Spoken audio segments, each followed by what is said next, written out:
Welcome everybody to the restart for 2026 for the Land Aware Seminar Series.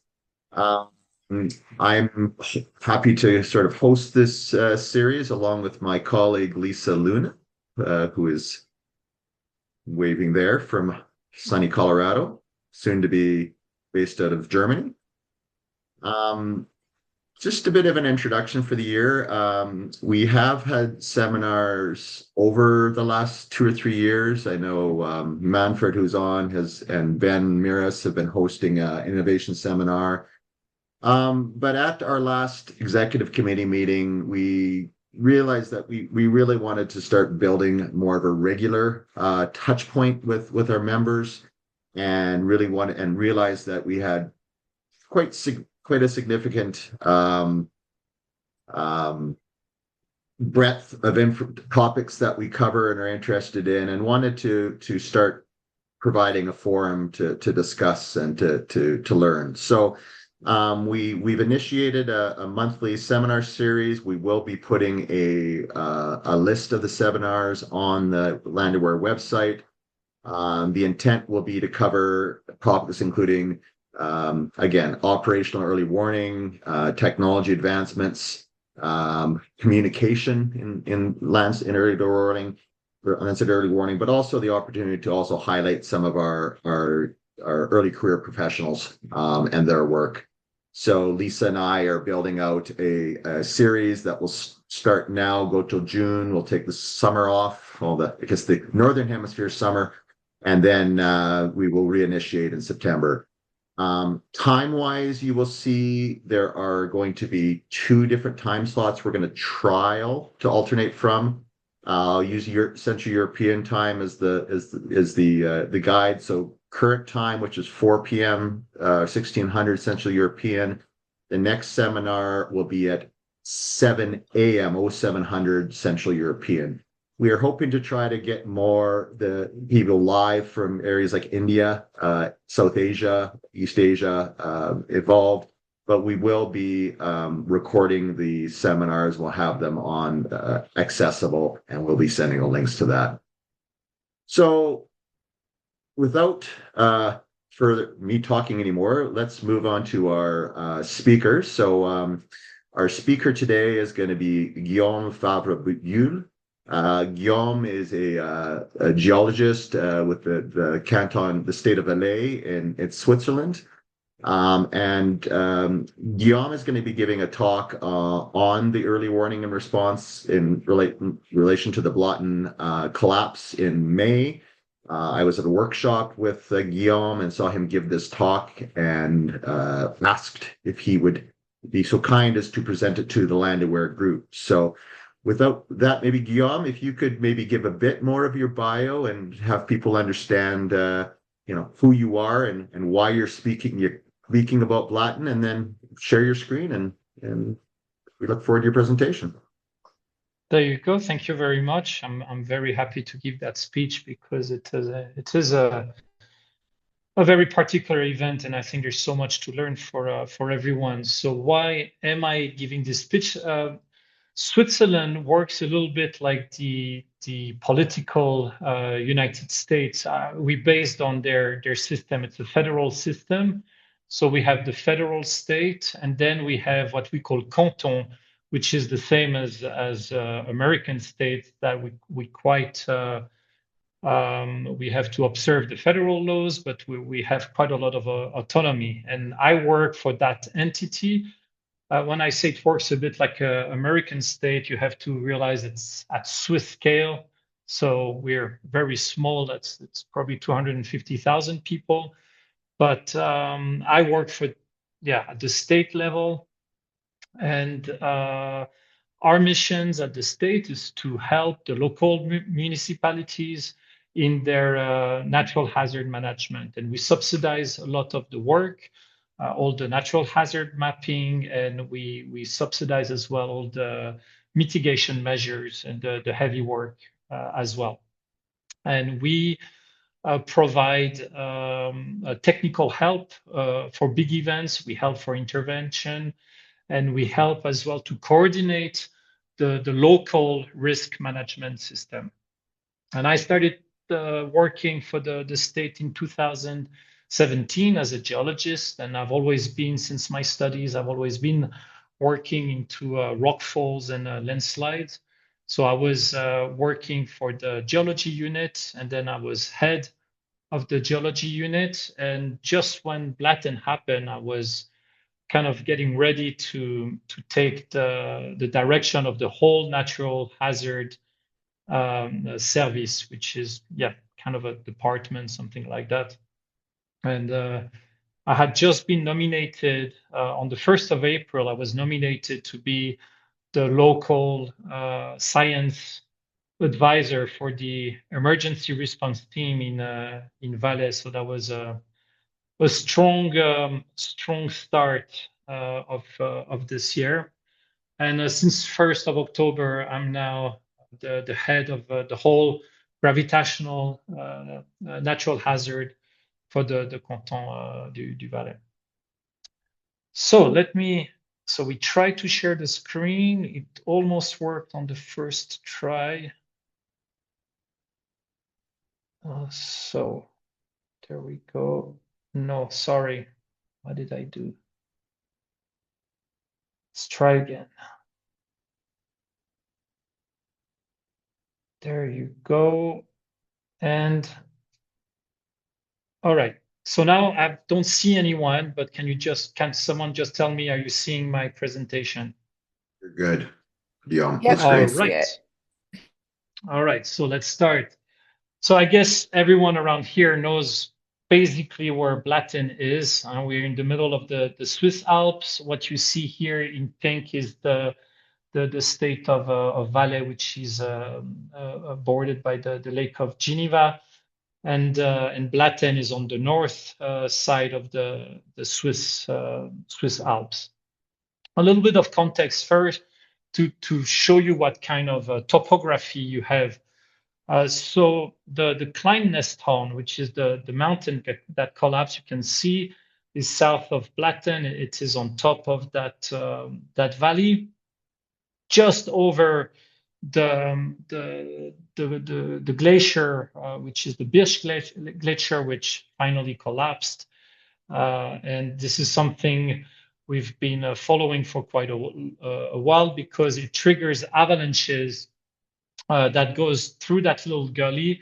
And you can see it goes straight on the village of Blatten. And you can see on the left side of the river, you have a few buildings.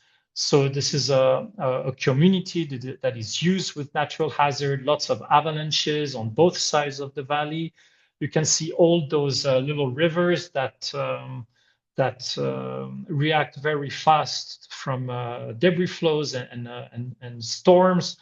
So that whole valley knows how to deal with natural hazards. They know how to shut roads. They're used to it. So you have the village of Blatten, which is down the Klein-Nesthorn, and the little village of Ried as well, which is just under it. Then when you go downstream, you have the villages of Willer and Kippel. What is interesting to learn is that every of those villages is a different municipality. So when you're talking natural hazard at the valley scale, you have to change mayor every time you cross a bridge. So it can make for a bit of a hard coordination for natural hazard because you have to speak with someone different almost every 500 meters. Luckily, they have a coordination for the emergency response team, which they have only one for the whole valley. But it can make things a bit complicated. You can see here there's a little lake. It's kind of a small hydroelectricity dam. It's not a huge volume of water. It can be full in a few days during snow melt, but it will play a key role in the management of that event. And now if we zoom a bit out, you have, again, up north on top, you have Blatten, and you can see that the whole valley goes down to our main to the Plaine du Rhône. So you have the river Le Rhône all the way at the end, and you have those two. These are very small towns, even for the Swiss scale, but you have about 3,000 people living by the river. So anything happening on top of the valley has a direct effect on the lives of those people. And it's a different emergency response team that work around those two cities of Gampel and Steg, and the emergency response upstream. So now a bit more context of the Kleine Stone, because a lot of people have heard what happened, but you can already see on that picture that the geology is quite different. You have on the background the top mountain, which is the Bichorn, and it's almost a 4,000-meter mountain. And the Kleine Stone, here's the Bichorn, almost 4,000 meter. It's all made of granite. And then you have the Kleine Stone, and you can see a difference of colors in the geology. And in very technical terms, it's just a stack of unstable plates. So you have gneiss and amphibolites, and it's just layers upon layers of those different geology strata, which are very unstable. And we've known that for a long time. It's very prone to small events, and there's a lot of rockfall activity coming from that mountain. Down you can see the Birch Glacier. It was already a very special glacier because it's one of the only glacier in the Swiss Alps that is going forward and that is not retreating. For the last 10 years, it's been its tongue, so the front of the glacier has been expanding, getting more volume, and going forward. One of the hypotheses at the time was that all the rockfall activity was falling on the glacier and was pushing it downstream. And it created a lot of avalanche activities. You remember on the map, we're on top of the gully just above Blatten. So we've been looking, surveying, there was monitoring, monitoring on that glacier for quite a few years. And we've put a webcam a long time ago just to follow the movements of that glacier. So most of the world heard about the event on the May 28th. It actually started for us at the cantonal level on May 14th. You can see on that picture that there was a big avalanche, but kind of a dirty avalanche with lots of material. You can see at the bottom of the gully that the avalanche reached the end of the valley, and we see a bit of dust from the mountain. So big rock falls, big landslide triggered an avalanche that reached the bottom of the valley. At that time, there was already a lot of activity for a few days, but the local authorities hadn't called us or warned us at that time. They know avalanches is normal at that time of the year. Rockfalls are normal as well. But because it had happened for a few days and this one was quite strong, they sent us a message just saying, like, we're getting a bit worried on that part. Every local municipality in Valais has what we call natural hazards observers. They are specialists in natural hazards that know the field very well. They're mountain guides or people like that. And we actually pay them to keep an eye. They're under the authority of the municipality, but we subsidize those interventions. They're basically our eyes on the field. They know every crack, they know every gully, and when they see something out of the ordinary, they can call us and ask for help.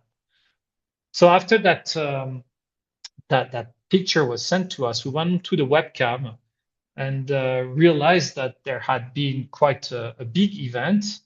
And if I show you the picture of May, the day before, we realized straight away that it was a big landslide that triggered that avalanche.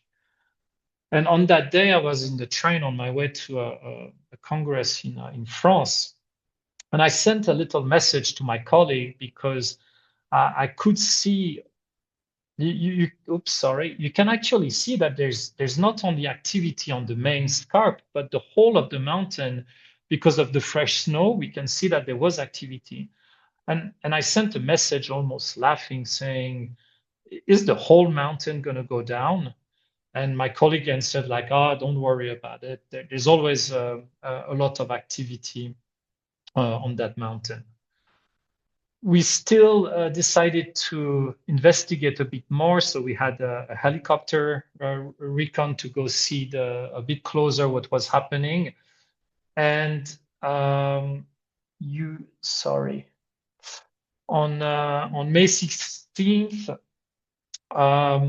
we saw that there was a lot of cracks in the mountain, and we decided to install a GPS GNSS antenna on top of the mountain, just so we could monitor the movements and see if anything was happening. We always have a bit. We have those antennas. We always have a little stock of them, and we can put them on the ground very fast if necessary. On May 17th, you can see here the first result from that GPS antenna came, and we were straight away around 1 meter per day of displacement. And with all the cracks we had seen on the field, with all the activity that had been recorded, we decided to evacuate just the south part of Blatten. At that moment, we didn't really know the volume of what could fall down. You can see just at the end of the gully, there's an avalanche protection wall, which was full at the time because of the avalanche. So we didn't have a lot of margin for safety anymore. And we were a bit scared that if there was a big landslide, some big rocks might have enough energy to jump above the wall and maybe come and crash in one of those houses. And at that moment, we were not forecasting a rock avalanche. It was more like maybe if there's a big rock fall, some I want to say lonely boulders could get out and crash into those houses. These houses are built next to the avalanche gully, so most of the new constructions are built. They're built to resist an avalanche, but we weren't sure they would last with a big boulder. So this part of the village was evacuated.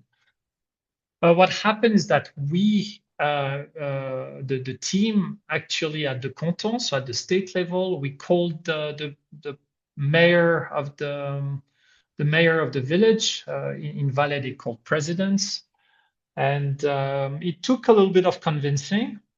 He was brand new elected, decided to take his retirement and decided to work for his village. So decided to run for mayor, was elected. He's an old military. He was a colonel in the army. So it took a bit of convincing. He listened to us for half an hour, asked a lot of questions, And then when he understood us and agreed with us, the evacuation was done very, very fast.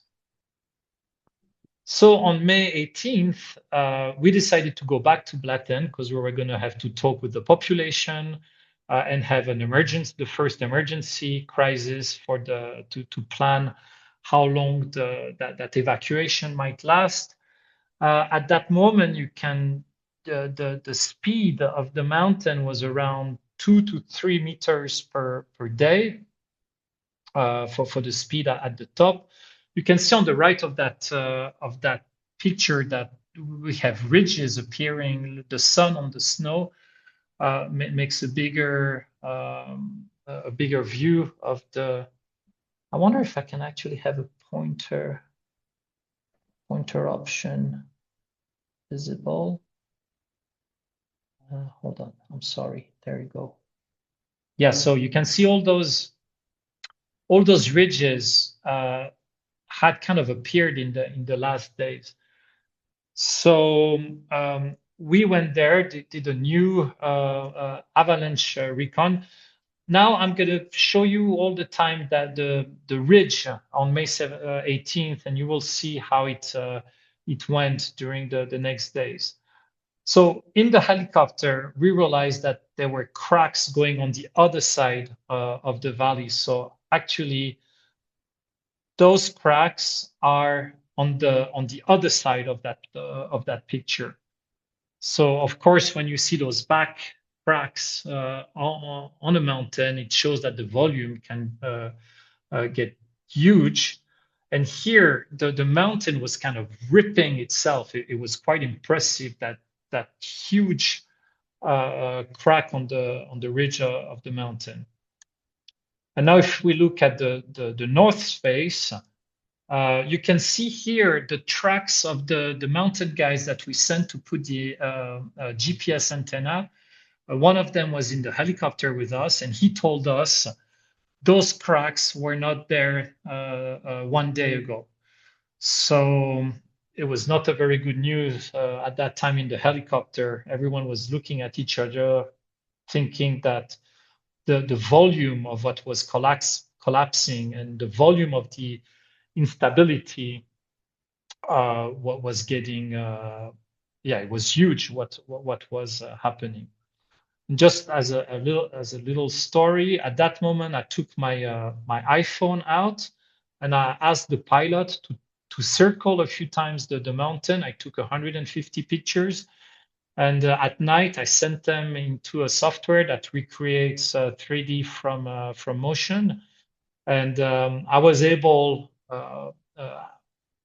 with very low budget gear to calculate the first volume of the instability. On May 18th, we went through the village again to discuss if the evacuation zone was big enough, small enough. We were still thinking about single boulders that might reach the end of the valley. But we started speaking about maybe we're going to have a huge rock avalanche and what would be the effect on the village. The next morning, I got to work, watched at that GPS speed that was getting exponential. So for all you specialists, you know that this is a school case for big problems. We had new events during the night, and we really started to feel no one was comfortable at work. We had a webcam that had been installed in front on the other side of the valley. We could zoom in, and I realized that there was cracks appearing absolutely everywhere on the mountain. At night, I had calculated that the volume would be between 3 million and 5 million cubic meters of rocks. And when I saw all those cracks, these cracks, for example, here, were past the volume that I had calculated. So those 3 to 5 million cubic meters were actually maybe on the low side of the estimation. So no one felt good at work, and we decided that we didn't know what would happen. And we called again the mayor of Blatten and told him, due to what we see, we cannot, that there's a possibility of a total failure of the mountain. When I was looking at that, at the rate it was going bigger, we said it could happen in the afternoon. We recommend that you evacuate the whole of Blatten.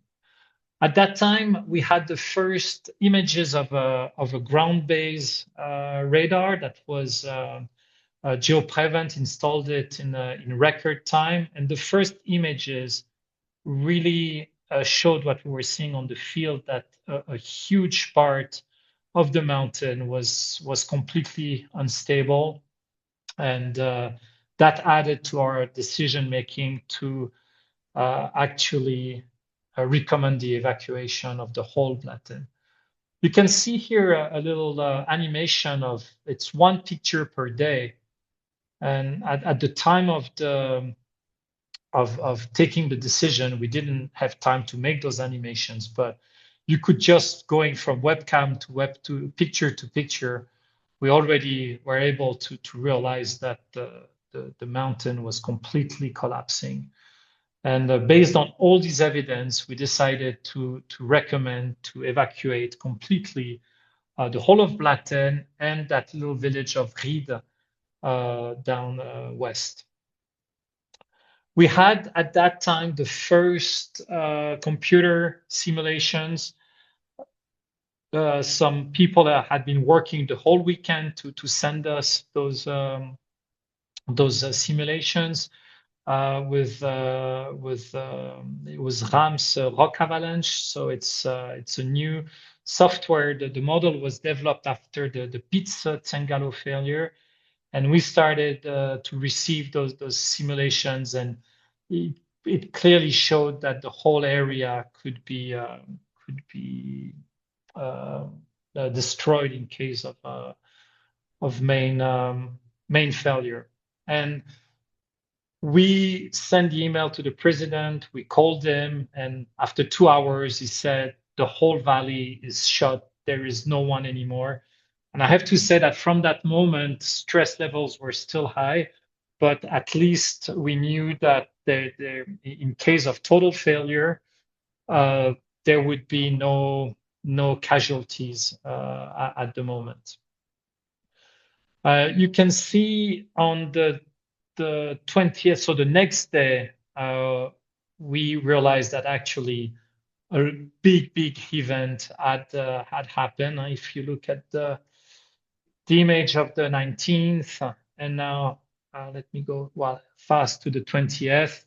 One of the major collapse of the mountain happened during the afternoon of May 19th. So our decision to evacuate the whole village, luckily it didn't happen straight away, but I could even say we were maybe a bit slow but everything went well. So you can see that actually that was the ridge of the mountain. So a lot of it had collapsed at that time. And it went on for a few days like that. And of course, this is when we needed those webcams. Bad weather came in and we got totally blind. Thanks to the radar, we could still monitor a bit what was happening. Of course, the GPS antenna was here. So we lost the GPS during the event of the Monday afternoon. So we had the radar to help us, and during those days, we did. This is just an example. Like we would receive results of different modeling for different specialists.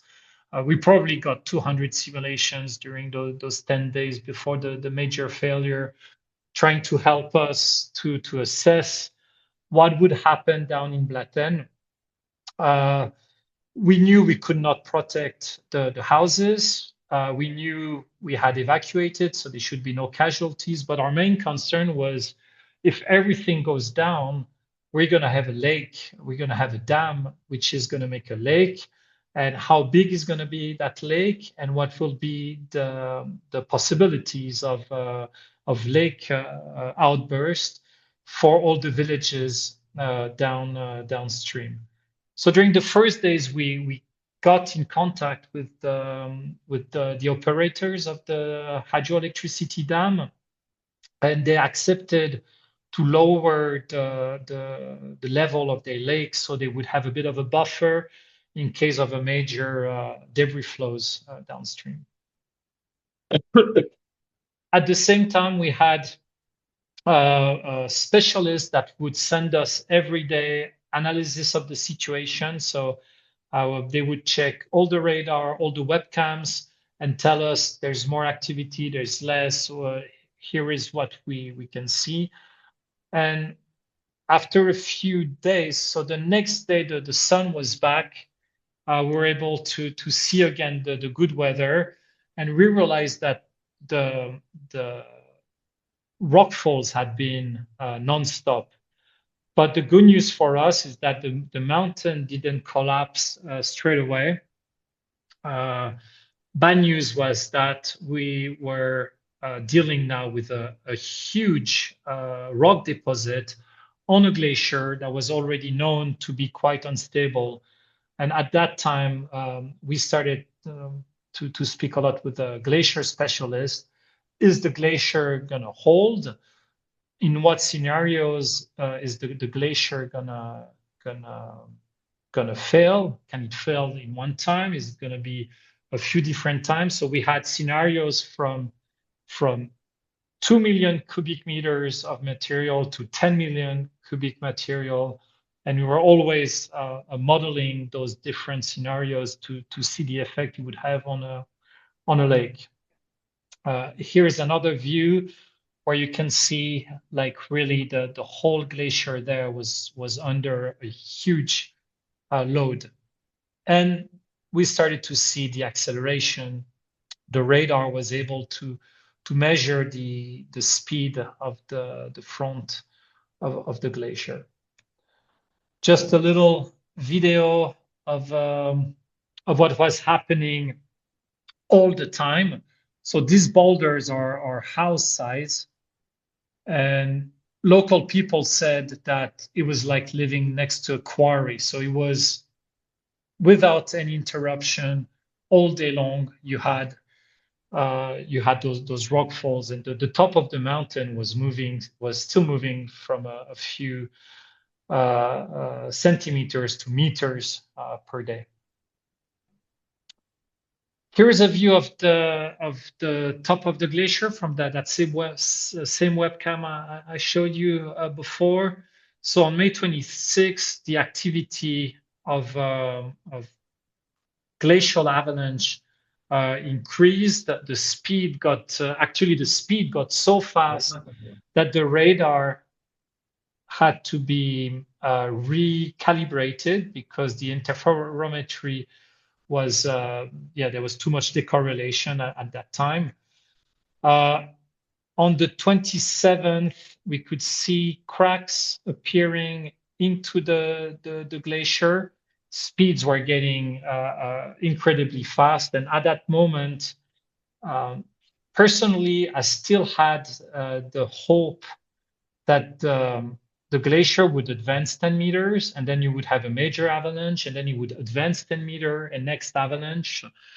And the scenario of a total failure was getting more and more probable, even though I couldn't believe it, because at one moment it was believed that it was only a lot of water in the system that might trigger a total collapse.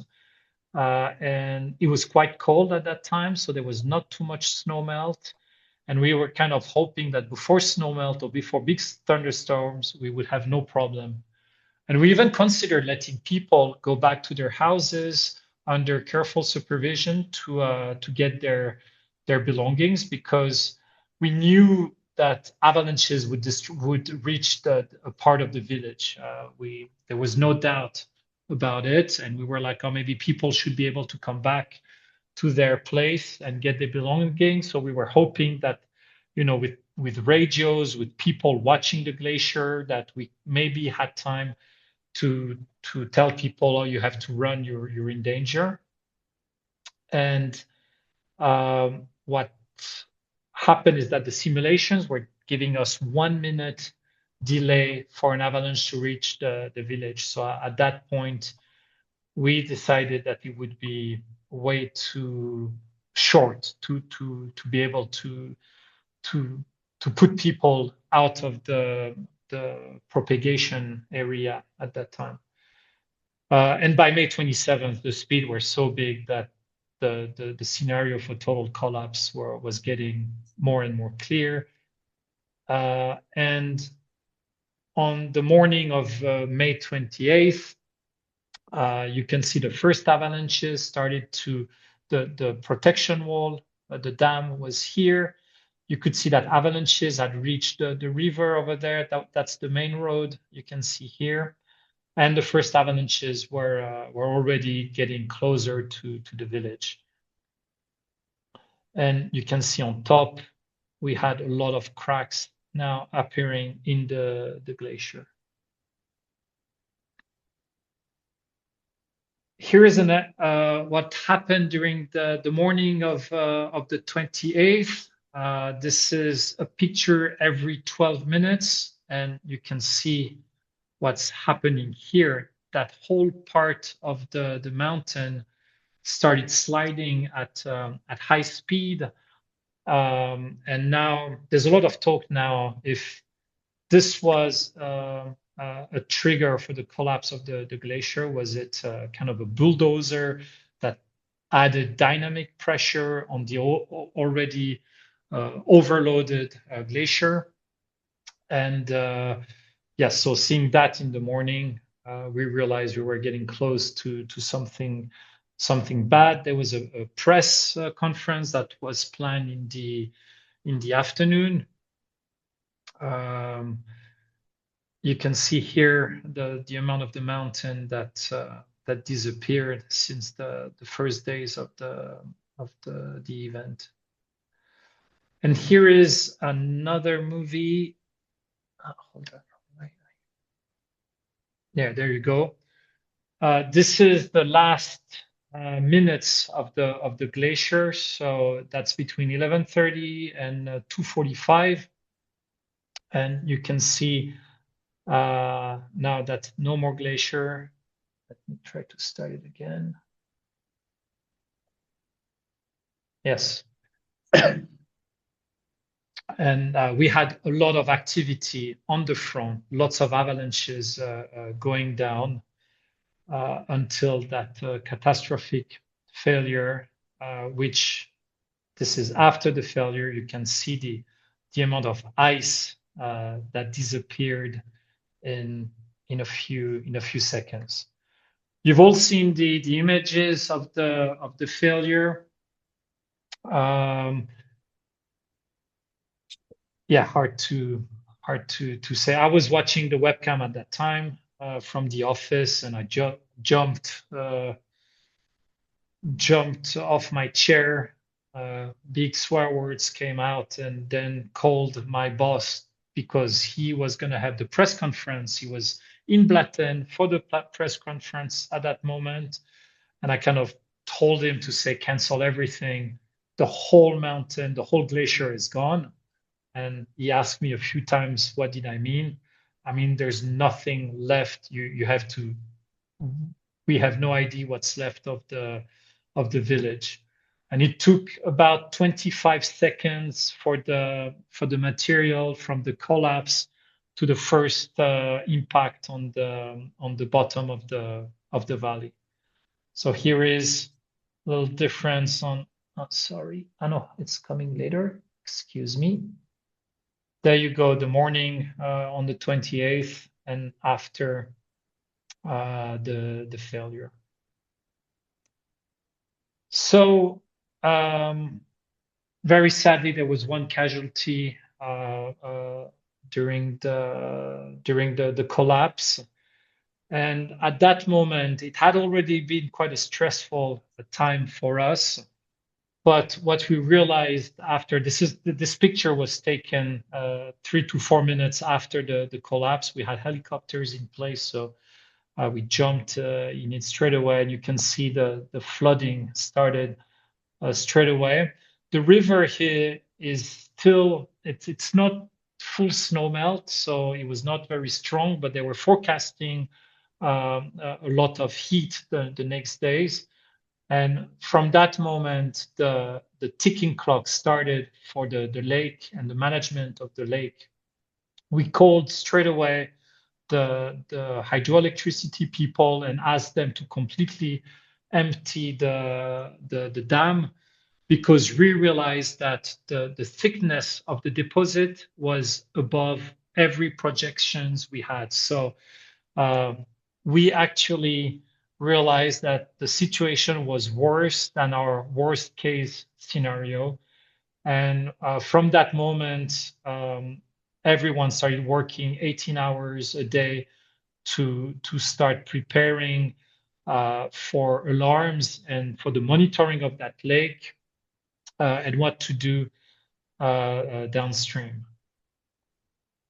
So just to show you, here was the lake, here is the dam, and we had all those villages to deal with. They're quite higher than the river, and those 3,000 people living down there. Here's a view of the dam, which is being emptied in emergency. And here's the village again. So this is the picture that you've probably all seen. That was the next day. When we saw the amount of material and the thickness of it, we were not scared that the dam would collapse with the lake. But what was worrying us is that when the river would start eroding it, we were scared that it would go very fast and that we would have a strong erosion of the whole deposit, and that maybe it would accelerate and get to a full breach. This picture is absolutely crazy because you can see how high the flow went. This is 200 meters higher than the bottom of the valley, and this is absolutely none of our simulations showed such a high impact. Out of those 200 simulations we got, the worst of the worst showed a reach, showed that it would go quite down, but nothing in the extent of what we witnessed. And yeah, here was the next village, and this is where the valley was blocked, so no one was supposed to be above that point. So here's another view of the lake getting filled. It raises tons of discussions and lots of pollution. Lots of those houses were still using fuel for heating, so you had all those tanks that started leaking. Like there was a strong smell of fuel in the lake, and we were worried that once the river would start going down, all the wood might make a little dam as well. So these days were absolutely crazy in trying to get ready to protect the population downstream. So we installed. We were very lucky to have a lot of people who came on a call on very short notice to install a measuring device. So we installed devices to measure the height of the lake, to see when it would be full, and then to monitor if we had a breach during the night. We had the army came to help. We had drones. We had infrared cameras. all to monitor the lake and to see if it would start to empty faster. We installed flow measure device in the river downstream to be able to see at night as well if there was an event coming up. We had automatic drone flights that would take off automatically once per day, and helicopter surveillance at that time. This is all the monitoring device we installed in a few days to try and follow the situation. So we had more GPS, we had new webcams, new triggering device, flow measurements along the valley to be able to feed information to the crisis cell. So that's those 2 days after the event were 2 days where every 6 hours the worst scenario would happen before we sometimes had time to think about it. So for a few hours the lake started to fill up, and then we were like, okay, what's going to happen once the river goes on top? So maybe we're going to have a huge debris flow, but maybe the river is going to go slow, but that's going to bring a lot of water with a lot of turbidity. And we knew that the dam will have to stop because they were emptying the dam while doing electricity. You know, you should never lose an opportunity to make money. And it was the safest way to control the level of the dam. But we knew that with so much turbidity due to the erosion of the deposit, they might have to stop. Lo que te pasé es lo que tengo. Oh, I think we've got a. Do you have your mic open? So at that time, we knew that we would get a phone call from the operators to tell us we cannot let the water go. And I remember we were talking about that going for a sandwich one day, and on our way back, the phone rang, and they were like, "We have to stop. We have to stop. We're gonna lose control of the dam." And the big question was like, okay, do we need to evacuate 3,000 people? And just to say that dam saved a lot of trouble, because without the dam, we would have had to evacuate all these people. We took as many measures we could do. So they started their flood evacuation plan, which means they shut a lot of bridges. People were getting ready to be evacuated. We shut some streets, but we didn't trigger the evacuation of the whole population. But a lot of questions came. There's an old person retirement home that couldn't be evacuated in a few minutes, or they needed 3 hours to 6 hours delay. So we started talking a lot about what do we do with these people.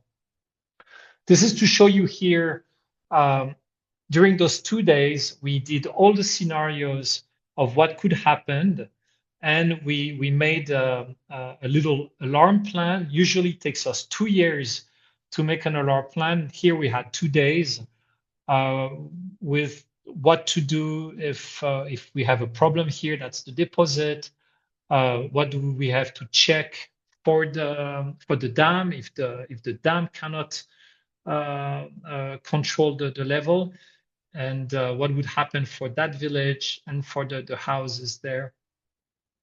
So absolutely crazy work done for those 2 to 3 days, while the media is constantly calling you and asking for interviews.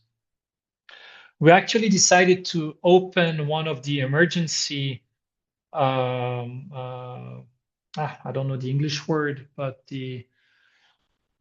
Yeah, that's the emergency door. I know if it's not the word. I'm losing my English. Sorry, but the a way to evacuate the water. But that was after a lot of calls with like the engineers because they were scared that if we open that evacuation the door, they might not be able to shut it anymore. But that was the only way to control the dam. We had a level of water that if the if the lake, the artificial lake, will reach a certain amount of volume, then we would lose the buffer in case of a failure of the lake in Blatten. So if we would get to that level, we would need to completely evacuate those two towns. And luckily, opening that emergency evacuation for the water kept us kept us able to manage that buffer. But there was one night which was a bit tiresome for everyone. So here's a few pictures when the water started going above. We had to put a little dam so there would not be too much wood going down, and then we added more. You can see here we have different layers of protections because of dam. One was for pollution as well, so all the pollution in the lake would not Oh, go downstream. And just to show you here the kind of material that we had to work on, as it was full of water and ice, and it was almost impossible to get on the deposit to do emergency measures because sometimes the machines would just the machines would start sinking into the deposit. So it took us quite a lot of time before we could actually start working to try to mitigate the danger. So every one of those little stars is a place where we started working. The goal here was to lower the channels so we could lower the level of the lake. There was still rockfall problem here. There's been debris flows and different lakes on the deposit. There was a new lake here. There was problem with the streams that came that were making lakes. So the weeks after the event, when the evacuation got a bit better, we started working with these measures that lasted the whole summer. And one of our major goals was to bring the surface of the lake to a minimum, to a safety minimum, so we didn't need the dam, the hydroelectricity dam, as a buffer, and so we could relieve the emergency response team down in those two towns of Gampel and Steg, because it lasted weeks and weeks, where there was 24 hours, 7 day a week, a team ready just in case something was happening, because we could have other debris flows. Now the whole area here had a lot of material from the collapse of May. And luckily, we didn't have too many storms during the summer, so we had no debris flows. But we could. There was still a million cubic meter of the mountain that was moving. So still a huge possibility of second events. And this is when our luck came back. We had quite an easy summer on that front, and we're able to work. So there you go. Here's a very fast summary of those events. The big challenges that we face. We were very lucky to have a good crisis management staff in that valley. As I told you at the beginning, the use of natural hazard, the use of shutting roads, and that really helped. It was incredibly hard to obtain the situational awareness between every different organizations, the local emergency team, and then the army came to help, and then we had to coordinate between the team in Blatten that needed to warn the team in those two towns in case of problems. And there was lots of trouble with communication, and we realized sometimes the information would not go from one point to the other. The long-term sustainability of the team was really hard.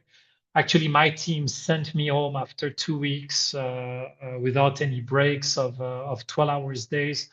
I was sent home because I really needed it. But for people on the field, for people monitoring the mountain as well, it was a huge challenge to have enough people. And even at my level, we had to take resources of people who had to check other parts of the territory to come and help. We were very, very lucky to have a lot of skills, technical, scientific, academic fields. Everyone came to help, and I think this is from the beginning of the event. We asked the biggest experts in the field. We went to look for them in different states to really have the best technical help we could get, and I think that was one part of the success of this operation. It was a very emotional situation. Like when you go to see the mayor that just lost his whole village, that's his childhood village. It's incredibly hard to be in a stress situation and to give orders to people who have lost absolutely everything. So hard to find the good. You need a bit of emotion, because if you're too cold, then people will tell you off for it. But then you still need to work. And there was a bit of frustration with the first responders because a lot of people came to help, but for a few days we didn't know if it was safe to go there and do the first measures. So it was tough for people wanted to help and couldn't really do it because there was nothing we could do. Language. Switzerland is a country that has 4 national languages, and our canton is split between French and German, and Blatten has its own dialect. Only 500 people in the world speak that dialect, and a lot of the resources are in the French part. My language is French, but then you have to speak with the local people in German, and I have to say it was very hard, and a lot of the communication problem came because people couldn't express themselves correctly in the language they needed, or they were not being understood correctly. So that was on top of that a big hard point for us. So I'm learning German on a big practice now. It's important for me. And I have to say something about the media communication. We really had an avalanche of media requests. I've just put here, like just for Switzerland, since the 28th of May, 8,300 press releases in German and 3,500 in French. And all these people, they want to talk to you at that moment. So really, like this is a job in itself. But the media wants to speak with the engineers, the professionals. They want the real details, and it was really hard to go from long meetings, trying to find solutions for that crisis management, and then being asked to go for the same media interview again and again and again. And what we realize is that at the second you stop communicating, the media will go and talk to anyone they can find. And so it's a hard middle balance to find. Like you need a little bit of proactive communication, because if you don't answer the press, they're going to go find someone who's willing to talk, and then they're going to go for the how you say that, for the yeah, they want something hot, and they'll be happy if someone comes say that we did our work completely wrong, and things like that. They look a little bit for drama in those points. So conclusions after that, I think that even showed that the integrated risk management in Switzerland works well.